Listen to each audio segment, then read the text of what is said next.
Hello everyone. Less than 6 months are left for CAT 2025. Now, if you want to crack CAT this year with a really good percentile, which will get you in one of the top B schools in India, which can shape your future, then it's now or never. We are starting our first mock test on 6th of June. From 6th of June to 9th of June, our first mock will be live and it's free for all of you. Everyone can register. You can go to our website. You can go to the given links in the description given below this video and you can register it for free. Now, as we are talking about mocks, we should also talk about the syllabus, right? As you know, as I have already discussed, less than 6 months are left, and now is the best time to start your syllabus. All right, that's why iQuanta is starting its new batch with arithmetic, because arithmetic is the most popular topic in CAT quantitative aptitude in recent years, and that's why it's important that we have a good hold on this topic. Now, as you know, we cover your syllabus not once, not twice, but thrice. In once in live classes, and then again in application classes, and then the third time in crash course. Last 2 months are dedicated for crash course, where you get to solve so many good quality questions as per the latest pattern. Today I am going to discuss about three really good shortcuts from arithmetic, which will change the way you attempt arithmetic problems.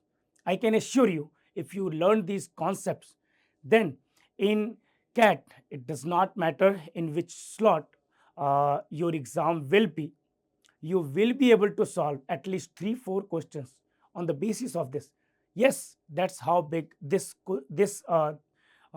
concept is. These shortcuts are so important that these will be used in every arithmetic topics, let it be percentages or profit and loss, simple interest, compound interest, or you can talk about time, speed and distance. You can also use them in data interpretation. Okay, so our concept is successive percentage. Now, not only we are going to discuss about successive percentages, we are also going to discuss some really good application of it. So if we talk about a number, let's say 100, and if you increase this number by 20%, what do we get? We are getting 120. Then again, if you increase this number by 30%, then what are you getting? So 30% of 120 is 36. So you are getting 156. So you can see the overall change from 100 to 156 is 56%. Although it looks like 20 plus 30, the change should be 50%, but it's not true. The change is 56%. So how do we find whenever we have successive percentage? Let's say you have a value x and you increase this value x by a%. Then you are getting a new result y. Then you increase this y by b%. Then you are getting a result z. And the overall change from x to z is, let's say, c%. Then what we can say? The concept that you can use from here is c is equal to a plus b plus a into b upon 100. Here, C is known as the successive change equivalent to A and B.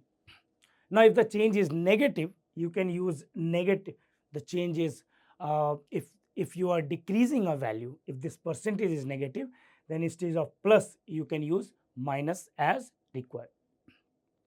So this was the first concept related to this. Now, what are the uses of this concept? So whenever you have A into B is equal to C, there are lots of situations where you will need this, like price into consumption is equal to expenditure, speed into time is equal to distance, uh, in other way length into breadth is area. So there are lots of situations where you will get this situation where a into b is equal to c. Now how do we use successive percentage here? See, if the change in the quantity a is a percent and the change in quantity b is b percent and the overall change is c percent, then we will say that this c will be successive of a and b. We can say c will be again a plus b plus ab upon 100. Amazing, right? So let's say we can write that the price into consumption is equal to expenditure. Okay, now let's say if price is increased by 20% and the expenditure increased by 50% overall, then by what percentage consumption had increased? How do we find it? Let's say this value increased by x percent. Now we know price into consumption is equal to expenditure. The changes has been given and we know that 50 will be successive of these two. What we can say that 20 plus x plus 20x upon 100 will be equal to 50, or this is 5 times 6x upon 5 will be equal to 30. 6 times 5 is 30. X is equal to 25. So now you know that the consumption increased by 25% very easily, right? We don't need to assume values and then change those values and then check the new values and then find the percentage change. No. If you know this, this could change the way you solve percentage problems or any other problems related to wherever you get this relation a into b is equal to c. As I have also mentioned before, in data interpretation as well, you will find it very useful. Now, another application of successive percentage change is what do we know that cost price and mark price and selling price in profit loss and discount topic. These are the three important keywords. Now let's say that if we apply markup percent, m is the markup percent. If I increase the cost price by m percent, we are getting mark price. And if you give a discount of d percent, then you are getting selling price. And the relation between selling price and cost price is selling price is p percent more than the cost price, right? Now, do you see the relation?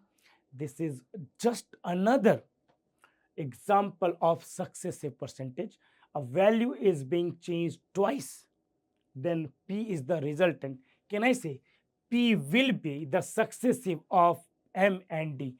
P will be equal to m minus d minus md upon 100. Okay. Now, how do we use this in this use this concept in a question? So question is by let's say a shopkeeper marked his goods by 50% and provides a discount of 10%, then what's his profit percent in this transaction? What we can say, profit P is equal to M minus D. M is 50, D is 10, 50 into 10 upon 100. So this will be equal to, P will be equal to 50 minus 15, or we can say P will be equal to 35%. The profit will be 35% here. Now, in this question, if instead of markup and discount, if a markup and profit percentage was given, you can find the discount percentage. If out of these three, any two is given, you can find the third value very easily. You don't have to find the relation between all these again and again, right?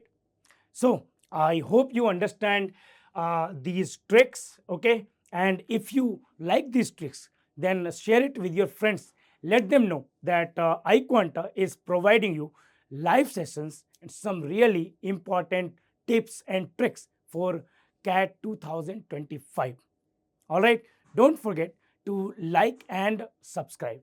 All right, now, as I was talking about, you should register for our first iCAT mock, which is completely free for everyone, and there is there is prizes worth 50 lakhs to grab. Okay, you can also scan this QR code, and you can join our WhatsApp community, where you will get all the details regarding all the free live sessions and all the free resources. Okay, now, as I was talking about CAT 2025 new batch, it's starting with arithmetic, and you know how important this topic can be. Out of 22 questions, 8 to 9 questions has been asked in one slot, right? So you can understand the importance of this. Then these are the faculties, one of the top faculties in CAT preparation in all over the country will be teaching you from now till all the OMITS exams are done. So we are with you guys for now and forever. Okay, so that's it, guys. I hope you enjoyed the session. So again, don't forget to like and subscribe this channel. Thank you.